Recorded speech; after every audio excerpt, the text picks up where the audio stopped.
The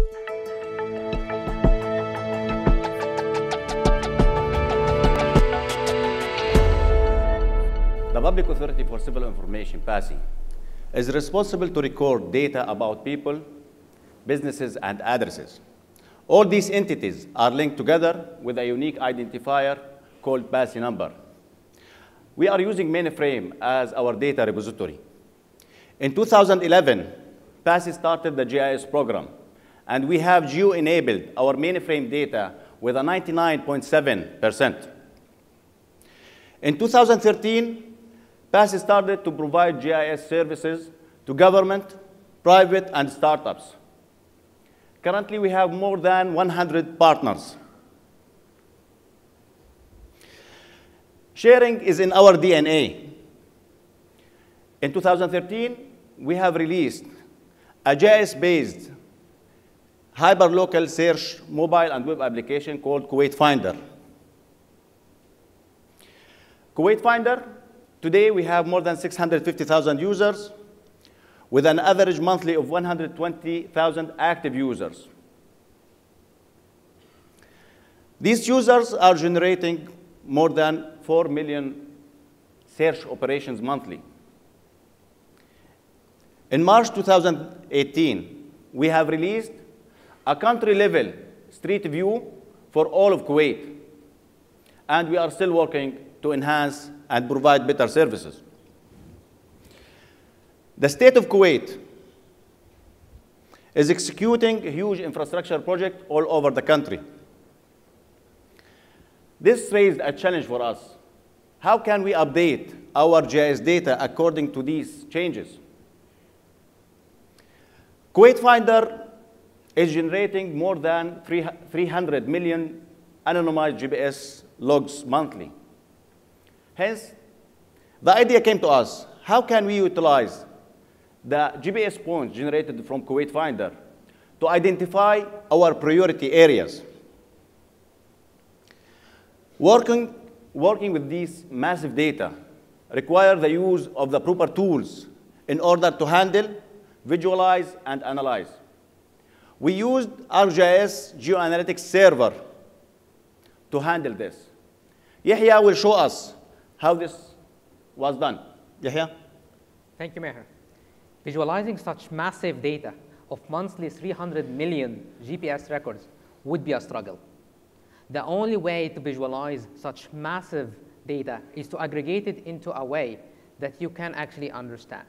Because like now, even for just 1 hour, it looks like a noise, and it's hard to extract any information from it. How to accomplish this? We are using GeoAnalytics Server. It's extending the standard tools on ArcGIS Enterprise to perform and accelerate the analytics of such spatial temporal data sets from days to minutes. So for those logs, we can aggregate them on the neighborhoods level. And we have multiple actually attributes that we can summarize. We start by the users. We would like to understand how many users in each neighborhood. Another parameter is actually the average speeds. So what is the average speed for each neighborhood?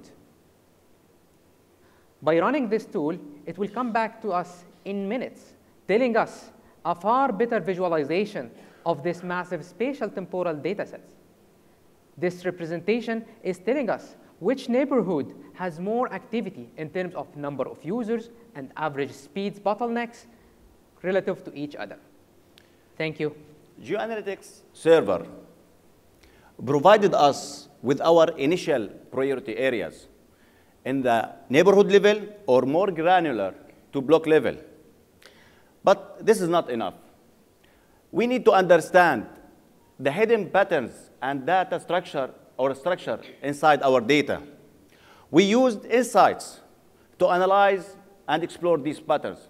Dr. Budur will show us how we used insights to do this. Thank you.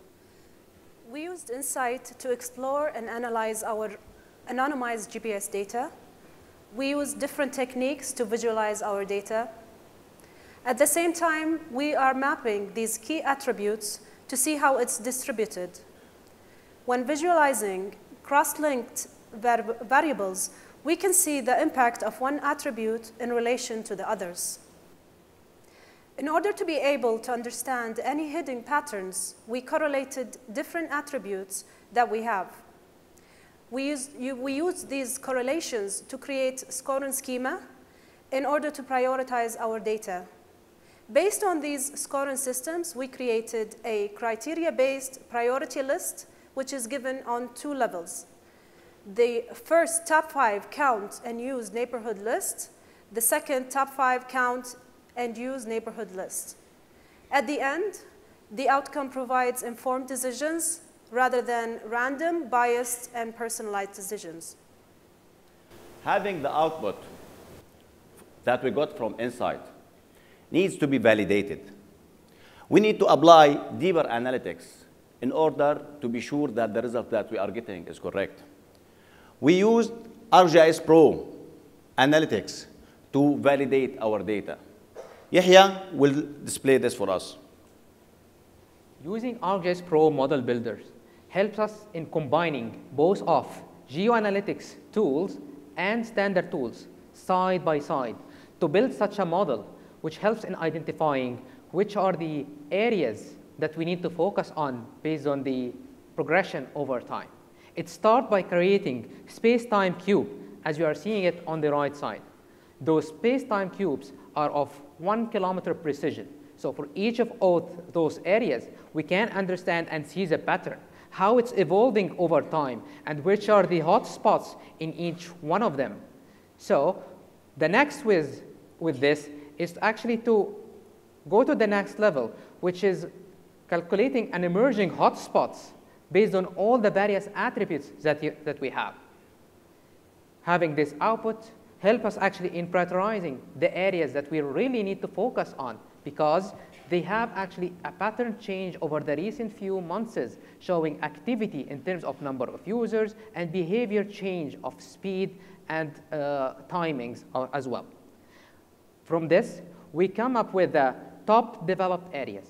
This is of 1 kilometer precision, but how this is compared to the outcome coming of the neighborhoods from Insights. We can easily overlay them on top of each other to understand, are they matching? And we can see there is an overlap. This tells us that, yeah, we have now a more granular, more accurate representation of the areas that we need to prioritize and focus our job on using the geoanalytics and the standard tools side by side inside the Pro. Thank you. Our areas are identified, but we are starting the mission. As you know, updating GIS data is time-consuming and laborious task. An idea came to us, how we can use machine learning to automate this process. We applied different approaches. The first one was applying an algorithm-based machine learning.